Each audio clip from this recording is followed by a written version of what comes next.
हो गया, वोट चोर गद्दी छोड़, ये सिद्ध हो गया कि कोई स्वाभाविक सत्ता ये जो भाषा का प्रयोग कर रहे हैं ना, 62 साल बाद ऐसा हुआ, 3 बार लगातार चुनाव किसी ने जीता जनता के आशीर्वाद से, आपके आशीर्वाद से, तो श्री नरेंद्र मोदी जी ने जीता। अगर ये कहते हैं वोट चोर, तो सबसे बड़ा डकैत कोई है तो वो राहुल गांधी, सोनिया गांधी और गांधी परिवार है। क्यों कोई? मैं बताता हूं, ये डकैत है, ये डकैत है, आए हैं भारत माता की डकैती करने, और इनको कान से पकड़ के रगड़ के पाकिस्तान ना फेंका। अगर हमारे प्रधानमंत्री के लिए अपशब्द कहे तो मेरा नाम गौरव भाटिया नहीं, ये जनता जनता नहीं। अब मैं बताता हूं, भारत के लिए कहना विदेशी धरती पे डेमोक्रेसी इज डेड। पूरे विश्व में सबसे ज्यादा वोट कहीं पड़े और सरकार बनी तो भारतीय जनता पार्टी की बनी, भारत में पड़े, डेमोक्रेसी इज डेड कैसे? और सुनिए, इनकी गलती नहीं है, मुझे इनकी कोई गलती नहीं लगती।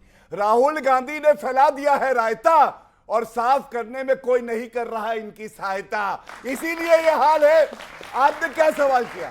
आपने सवाल किया अमीर भाई कि नरेंद्र मोदी जी की माता जो दिवंगत हैं, उनके लिए अब शब्द कहना सही है या नहीं? एक मुंह से एक शब्द नहीं निकला। मैं क्या बीच में नहीं बोलिए, अबे भाई बीच में मत बोलिए। बताइए, आप शब्द में मां की गाली तो दी गई ना? किसने दी? वो मत बताइए ना, आपकी सरकार है वहां, आकर बताइए, कटघरे में खड़ा कीजिए, कौन है वो? नहीं, वो कांग्रेस पार्टी का कोई नेता नहीं था, चलिए, आरजेडी का कोई नेता नहीं था। इनकी सरकार ने बताया, इनकी सरकार ने बताया कि वो सिंपैथी रखता है। बोल लिया उन्होंने, मैं एक बात बोलता हूं, सुनिए। इन्होंने नहीं बोला कि गलत है, मैं कहता हूं इतना कुछ कहा है आदरणीय प्रधानमंत्री जी की माता जी के लिए, लेकिन सोनिया गांधी के लिए एक गलत शब्द नहीं कहूंगा। वो हमारे भारत की अब बेटी बन गई हैं, और अगर उन पे कभी आंच आई तो यही प्रधानमंत्री नरेंद्र मोदी जी खड़े रहेंगे। ये चरित्र है एक भारतीय का जो ये समझेंगे नहीं। और सुनिए, और जब ये कहते हैं, अब आखिरी लाइन है, 1 मिनट बस, अभी मैं 10 सेकेंड और लूंगा, विवेक भाई इजाजत भी दे देंगे, ही इज लेफ्ट आउट, थोड़ी देर और इंतजार करेंगे उसके बाद। सुनिए, सपने में आई एआई वीडियो बनाया, तो मैं भी बताता हूं, सपने में आएंगे राहुल गांधी के भी।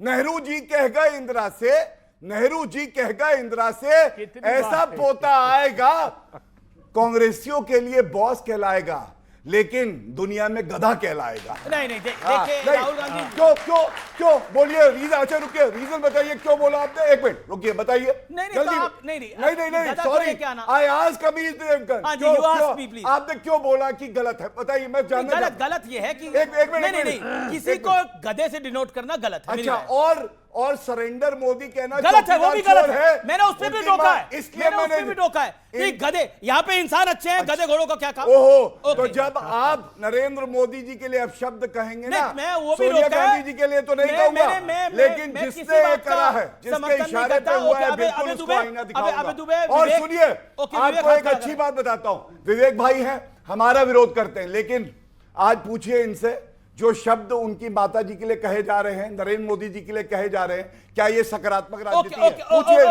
पूछिए।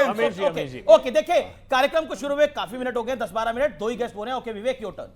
देखिए, आपने बड़ा अच्छा बोला कि मिसेस सोनिया गांधी के खिलाफ अगर कोई अपशब्द कहेगा, आप निंदा करेंगे, आप लड़ेंगे। निंदा नहीं, लड़ेंगे। मोदी जी लड़ेंगे। ये इस बात का मैं स्वागत करता हूं। कुछ शब्द पहले बोले गए, मोदी जी वाले पे मैं आपका उत्तर जाता हूं। बिल्कुल, विवेक की बारी है, 50 सेकंड दे दीजिए। मैं इस बात का स्वागत करता हूं कि ruling party Bharatiya Janata party के प्रवक्ता कह रहे हैं मिसेस सोनिया गांधी भारत की बेटी हैं, और अगर उनके खिलाफ कोई अपशब्द बोलेगा तो इनको घोर आपत्ति है, ये लड़ेंगे। स्वागत करता हूं मैं आपका। लेकिन आपको नसबंदी से प्रॉब्लम क्या है?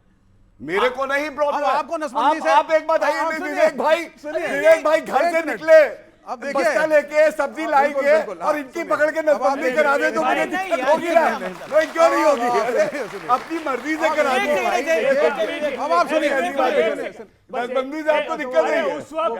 उस वक्त हो गई होती तो कुछ गधे आज होते नहीं, समझे आप?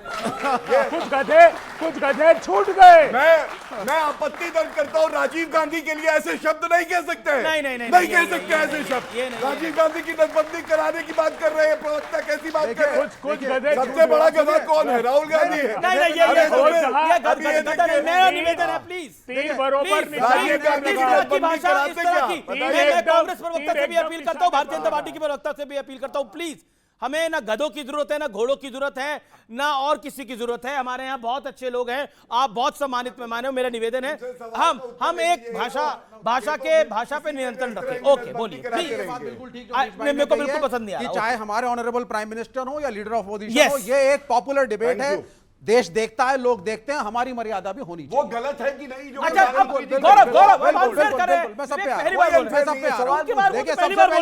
सबसे पहली चीज, गौरव भाई को नसबंदी से बड़ी प्रॉब्लम है, फैमिली प्लानिंग से बड़ी प्रॉब्लम है, मोहन भागवत साहब को प्रॉब्लम है। वो कह रहे हैं हिंदू कम से कम 3 बच्चे जरूर पैदा करो। वो सत्यप्रकाश मिश्रा मेरे दोस्त खड़े हैं, वो कहते हैं हिंदू 10 करेगा, मुसलमान सिर्फ 1 करेगा। तो यहाँ कंसेंसस नहीं बन पा रहा है। फैमिली प्लानिंग कौन करेगा कौन नहीं। अरे एक सेकंड, आप सुनिए।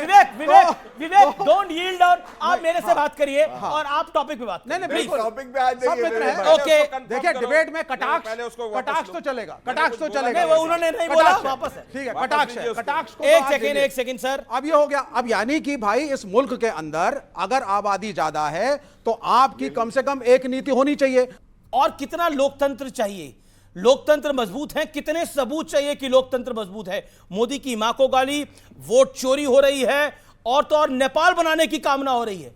अब बीजेपी ने जवाब दिया कि अगर नेपाल की आप कामना कर ही रहे हो तो सबसे पहले तो आपको बोरिया बिस्तरा उठा के भागना पड़ेगा, चाहे बिहार का यादव परिवार हो, चाहे यूपी का यादव परिवार हो, चाहे दिल्ली का गांधी परिवार हो। कांग्रेस पार्टी की दिक्कत क्या है कि उसके युवराज जो भी हैं अभी विपक्ष के नेता, उन्होंने बचपन से सिर्फ सत्ता देखी है।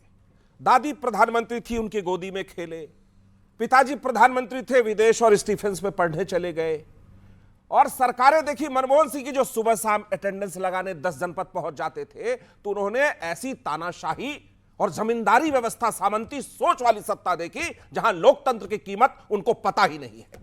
और जब जनता ने उनको सत्ता से हटा दिया है वोट से, और ये वोट चोरी कहने लगते हैं, क्यों? इनको लगता है कि अपना मुंह कैसे छिपाए अपने कार्यकर्ताओं के बीच, कि हमारे नेता राहुल जी में कोई करिश्मा है नहीं बचा, तो कार्यकर्ताओं के बीच, जनता के बीच अपना मुंह छिपाने के लिए वोट चोरी नाम का एक लेके आए हैं चादर, उसमें मुंह छिपाकर घूम रहे हैं। लोकतंत्र की ताकत देखिए इस देश में।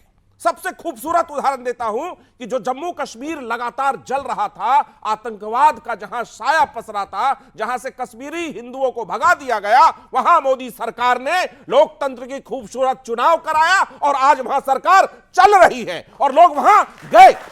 यह लोकतंत्र है। आप समझिए, पंजाब एक बार आतंकवाद का भीषण शिकार हुआ, वहां लोकतंत्र स्थापित किया गया चुनाव करके, आज पंजाब उन समस्याओं से बाहर हुआ। पूर्वोत्तर के तमाम राज्य जो जलते रहे थे, वहां लोकतंत्र स्थापित है, सरकारें वोट से बनाई गई और सरकारें वोट से हटाई गई। नागालैंड जैसा राज्य जहां कभी एयरफोर्स को बमबारी करना पड़ा था, वहां लोकतंत्र की स्थापना है और भारतीय जनता पार्टी की एक बहुमत वाली सरकार आज वहां है। कश्मीर से लेकर के कन्याकुमारी तक जितने किस्म के आंदोलन हुए, चाहे वो आरक्षण के लिए आंदोलन हुए, चाहे वो महिला आरक्षण के लिए आंदोलन हुए, चाहे क्षेत्रवाद के आंदोलन हुए कि कोंकण को हम में मिला दिया जाए, उसमें मिला दिया जाए, चाहे रुक जाइए, चाहे 2 राज्य के बंटवारों के आंदोलन हुए, सभी आंदोलनों को देश की संसद ने एड्रेस किया, चाहे जिस पार्टी की सरकार थी। और रुक जाओ, अरे यार रुक जाओ, यूपीए की अरे रुक जाओ, उत्तराखंड की सेकुलर अरे यार रुक जाओ, ये तरीका सरकार नहीं थी। अब देखिए इनका लोकतंत्र, तो हमें बोलने इनका हठतंत्र, इनका लठतंत्र दूसरों को बोलने नहीं देगा, ये इनकी आदत है। आप जब बोल रहे थे मैंने एक शब्द नहीं टिप्पणी की। क्या यार ये क्या है? ये है कि आप देख लीजिए इनकी हताशा देखिए कि दूसरा अगर कोई अपनी तर्कों के साथ रख रहा है उसको बोलने नहीं देंगे। ये जो बोलने नहीं दे रहे हैं ये लोकतंत्र के विरोधी है। पहली बार बोल रहे हैं ये जो बोलने नहीं दे रहे हैं ये लोकतंत्र के घनघोर विरोधी और सामंती सोच वाले लोग हैं, जिन्होंने नक्सलवाद जैसे समस्याओं को कभी हैंडल नहीं किया, जिन्होंने नक्सलवादियों को बढ़ाया। वेस्ट बंगाल में आज भी लोकतंत्र में चुनाव होता है, वोट देने के बाद लोगों को मार दिया जाता है। उस लोकतंत्र की दुहाई देने वाला वामपंथ आज भी जिंदा है और डबली बजाता रहता है। बीच में नहीं, ये बीच में नहीं बोलो please. I was just giving example of strong democracy of India, क्योंकि आपका कार्यक्रम भारत के लोग देखते नहीं, भारतीय जो बाहर बसे हैं वो भी देखते हैं। हमारे देश के लोकतंत्र का चेहरा कोई कम करके आकेगा, वो इस लोकतंत्र का गद्दार है, वो इस लोकतंत्र का दुश्मन है। आप कह रहे हैं कि जो भारत के लोकतंत्र को कम करके आकेगा वो लोकतंत्र का गद्दार है। सतीश के सिंह अभी तक आप